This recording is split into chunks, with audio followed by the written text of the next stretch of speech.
First, we have to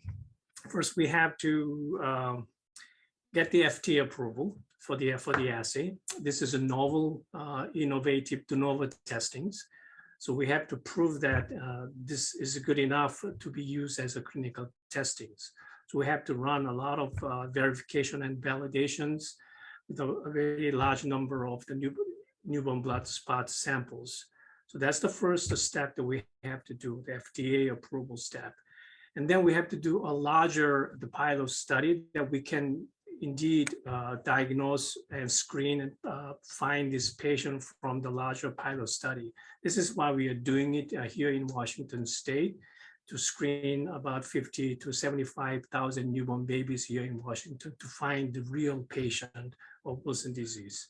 So once we find those true patients with the Wilson disease, for example, out of 50,000 or 75,000, then we do follow those nomination process to RUSP, that we can, we have this assay FDA approved, and we can find the patient and we can provide all the treatment before they develop any serious complications.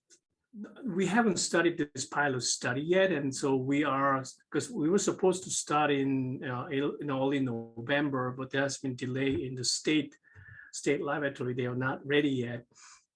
So hopefully we can start this large pilot study next month, in early December, to start screening 50,000 to 75,000 newborn babies. And so I remain very optimistic that we should be able to find those patients with the Wilson disease based on our previous studies on many true Wilson disease patients.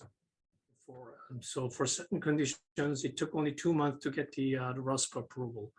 Some conditions take a long time, maybe a year or 2 or 3 years to get the RUSP nomination and approval.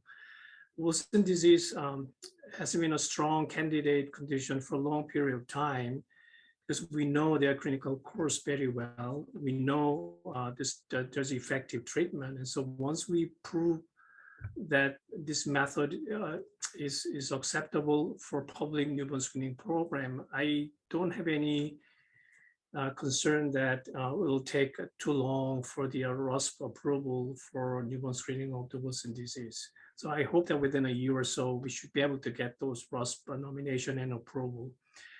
It generally takes a couple of years to be implemented in each state.